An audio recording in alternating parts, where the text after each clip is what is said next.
आज का सुसंस्कार जो है वो है कुल धर्म और आत्म धर्म।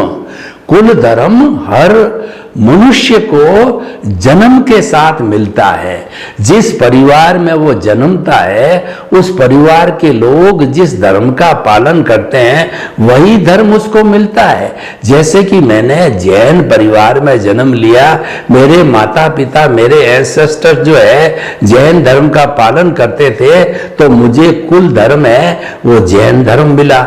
हर कुल धर्म, ऐसे दुनिया में 360-65 तरह के कुल धर्म हैं।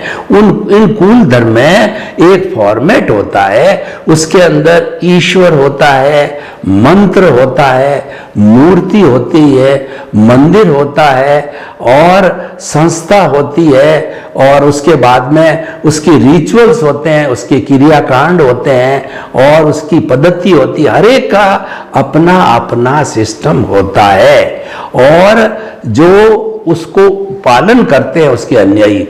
और आत्म धर्म है वो संपूर्ण 84 लाख जीवा योनि के असंख्य अनंत आत्माओं पे एक सा लागू होता है।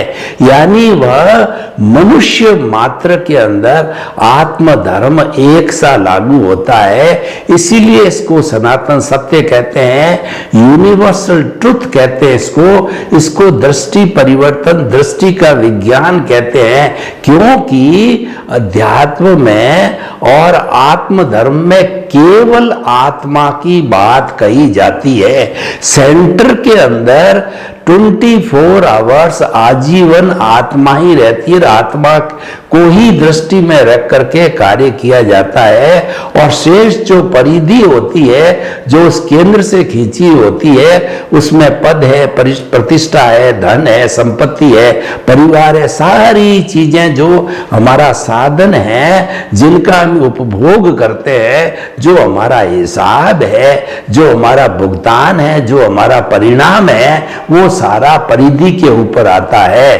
तो वह परिधि तो है वो रिलेटिव सत्य है, वो रिलेटिव पुरुषार्थ है।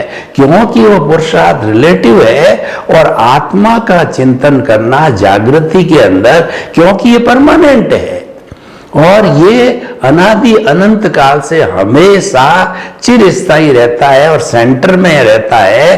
तो इसीलिए मैं सेंटर में जहां रहते हैं और आत्मा की बात करते हैं वो आत्म धर्म कहलाता है। और आत्म धर्म जो है वह सनातन सत्य होने के कारण ये कुदरत की रचना और कुदरत के कानून पर चलता है।